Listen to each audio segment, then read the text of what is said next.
Hey there, welcome. Today's video is about simple living and the difficulty in doing so. I'm a landscaper. I used to be a cleaner, used to be a farm worker, used to just be like a helper at a store, just like a general helper. I would do clerk work, I'd clean, I would, there was a cafe, I would maybe help with the kitchen or something. But the point of all of these is that they're doing some kind of service to the world, to other people. They're not fancy, they're not luxurious, they don't pay a lot of money, they aren't considered success. A lot of times they can be looked down upon.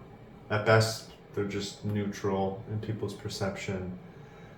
But nobody wants to do them. Very few people want to do them.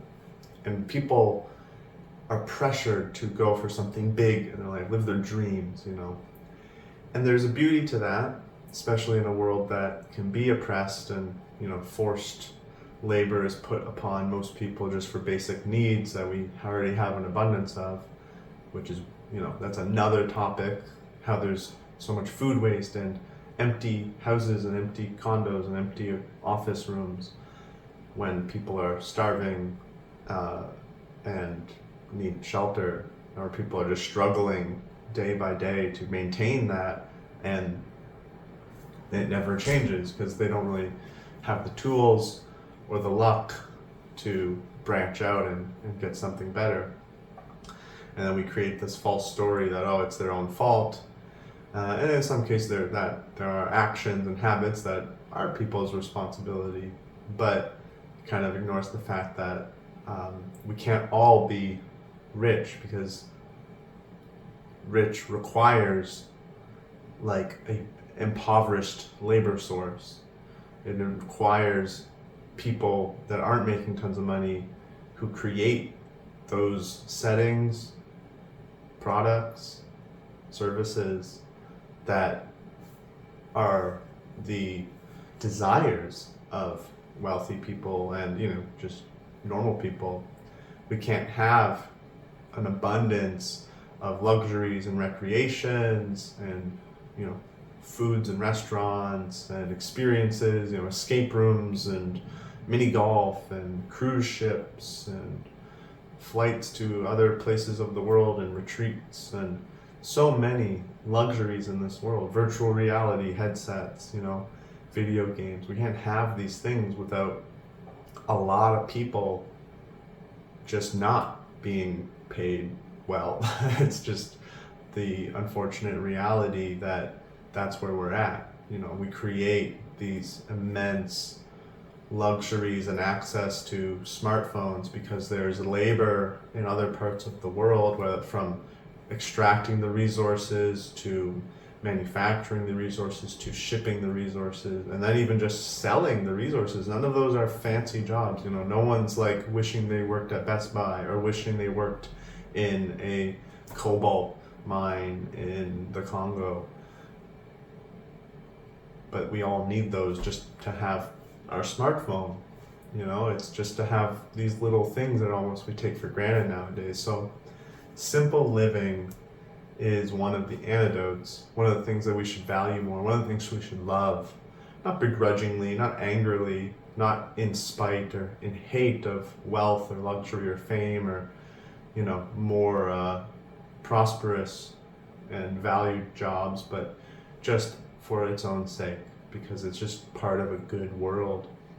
So just kind of like being an honest worker, being content with this simple life, with a simple job, being modest in our purchases because we're satisfied and we practice that happiness and satisfaction, and we do a good job at our job and we appreciate a good job. So many beautiful things happen from this. It's like we don't need to create some hierarchical difference between an actor of Hollywood and a janitor of an office building. They are both beings in this infinite reality working hard. And some might do it dubiously, but many won't. Many will do it honestly.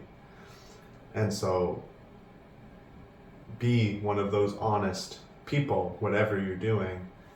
And this will benefit everybody. It'll benefit yourself because we create content, we create stability in our own consciousness when we appreciate these simple tasks and we're not trying to scrape for something different or something more all the time.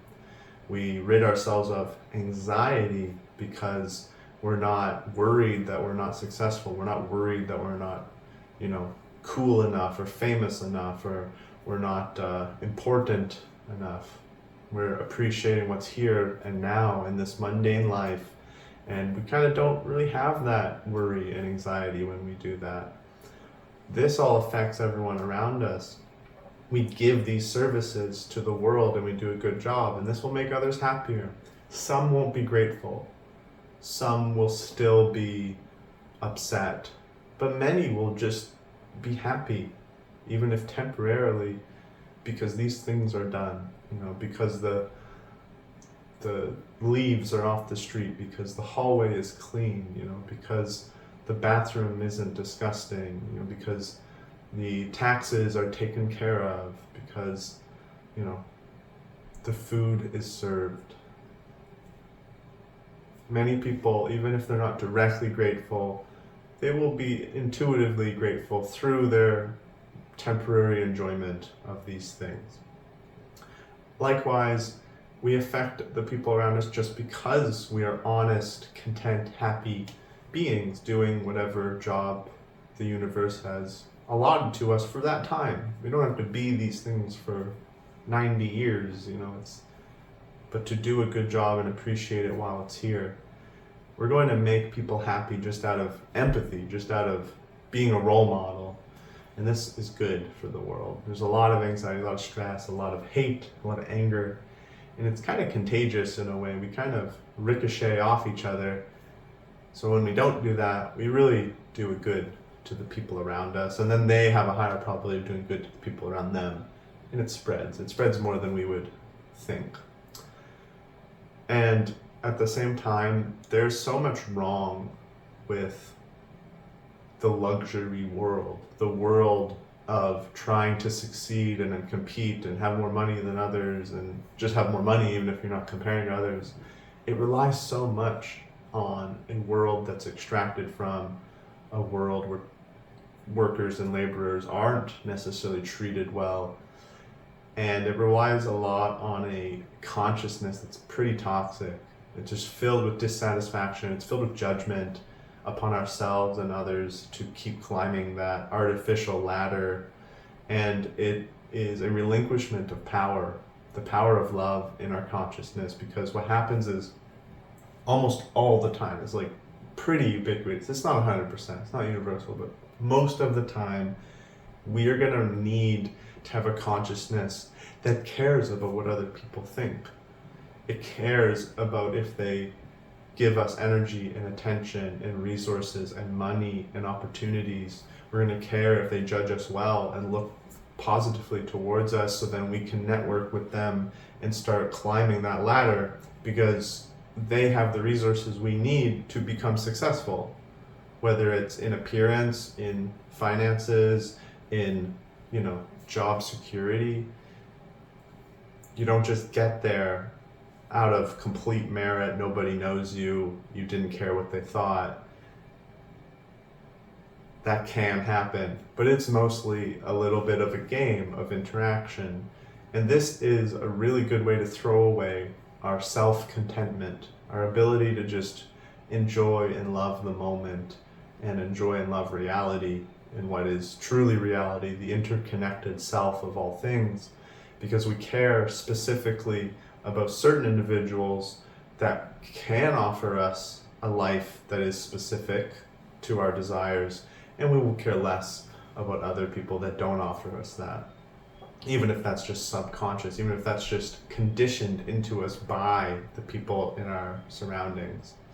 And so if we can learn to love in a simple, mundane life, even if we're in a slightly more prosperous realm, maybe we're an engineer, maybe we are a decently successful musician or content creator. You know, maybe we're a nurse and we get paid well and it is an important job and people look positively upon it. All of this still applies. All of this sense of doing an honest, good job and how that creates contentment, satisfaction, rids us of anxiety, and then helps people around us do the same. Doesn't matter where you are at. And then treating others with that love and respect regardless of their position is just going to create a better world for everybody. So love the simple life.